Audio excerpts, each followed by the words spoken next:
Jai Hind everyone. Welcome to my YouTube channel, which is Explore Yourselves, Banking and General Knowledge, etc.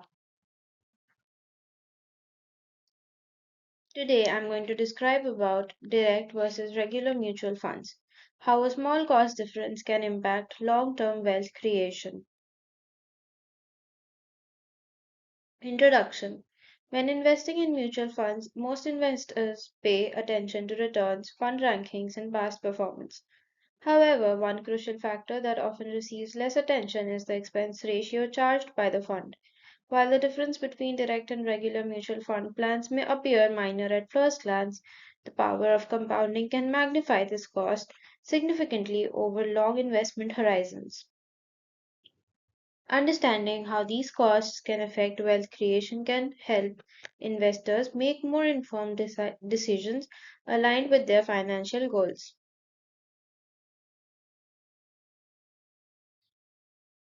Understanding direct and regular mutual funds. Mutual funds generally offer two investment options: direct plans and regular plans. Direct plans allow investors to invest directly with the fund house without involving a distributor or intermediary. As a result, they carry lower expense ratios. Regular plans, on the other hand, include distributor commissions and advisory fees within their expense ratios, making them comparatively more expensive. Although both plans invest in the same underlying portfolio and are managed by the same fund manager, the difference in expenses directly impacts the returns earned by investors over time. Long term equity funds have historically delivered strong returns. An analysis of equity mutual funds with more than 2 decades of performance history indicates that long term investing has the potential to generate attractive returns. A large number of these funds have delivered annualized returns exceeding 12%, while some have generated significantly higher returns over extended periods. Historical performance demonstrates the power of disciplined long-term investing and provides a reasonable basis for understanding how even small differences in annual returns can influence final wealth accumulation.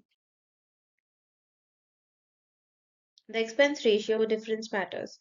One of the primary distinctions between this direct and regular plans is the expense ratio. In many equity funds, the difference between the two plans ranges from approximately 0.5% to 1% annually. While this may seem insignificant in a year, it becomes increasingly important that as the investment duration extends.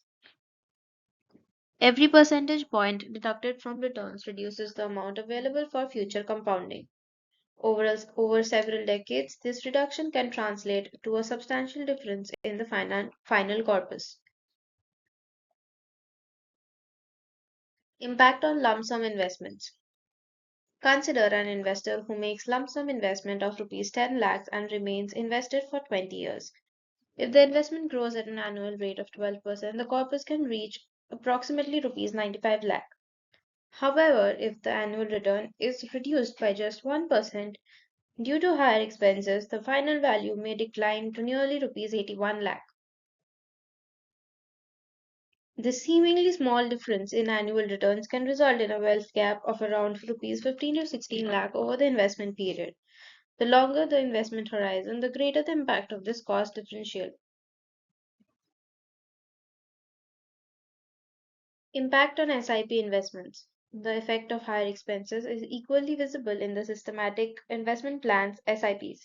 For example, an investor contributing rupees 10,000 per month for 20 years at a 12% annual return may accumulate nearly rupees 1 crore.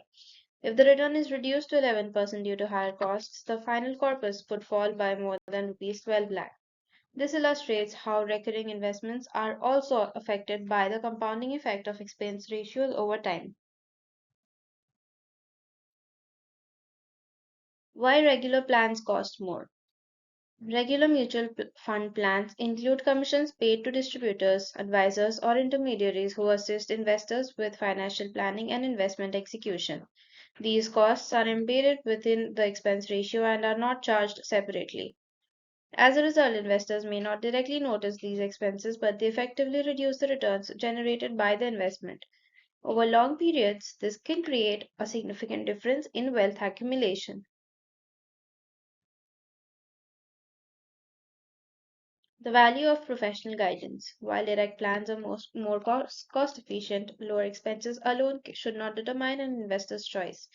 Regular plans often provide valuable services such as financial planning, fund selection, portfolio reviews, asset allocation guidance, and behavioral support during market volatility. Many investors struggle to remain disciplined during market corrections and may make emotionally driven decisions such as panic selling or performance chasing. In such situations, professional guidance can help investors stay focused on long term objectives and potentially avoid costly mistakes. Direct plans may suit self-directed investors. Direct plans can be an excellent option for investors who possess adequate knowledge of mutual funds, understand asset allocation, are comfortable conducting their own research, and can regularly monitor and rebalance their portfolios. For such investors, the savings generated from lower expense ratios can significantly enhance long-term wealth creation.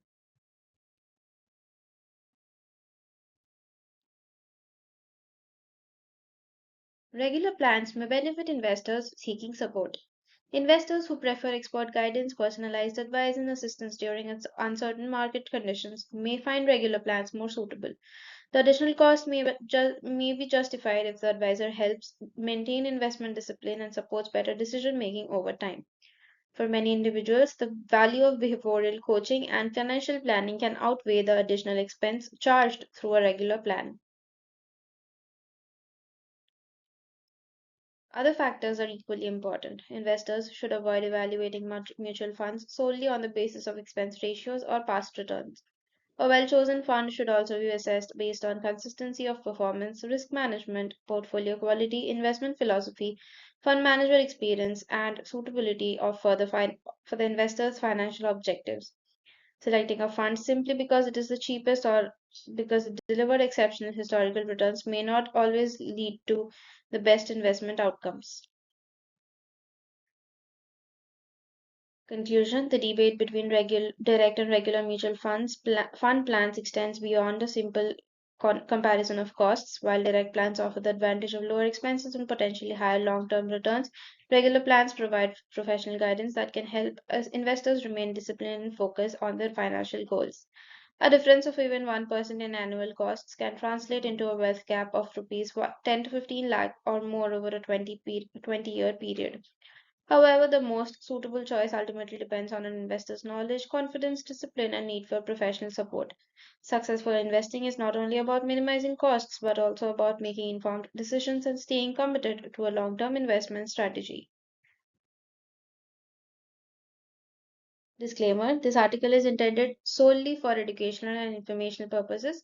Mutual fund investments are subject to market risks, and past performance does not guarantee future returns. The examples and calculations presented are illustrative in nature and should not be considered investment advice. Investors should carefully assess their financial objectives, risk tolerance, investment horizon, and consult a qualified financial advisor before making any investment decisions. Direct and regular plans each have their own advantages, and the suitability of either option depends on individual circumstances and financial needs. Thank you very much for your patience. Please like and share this video and subscribe to my YouTube channel.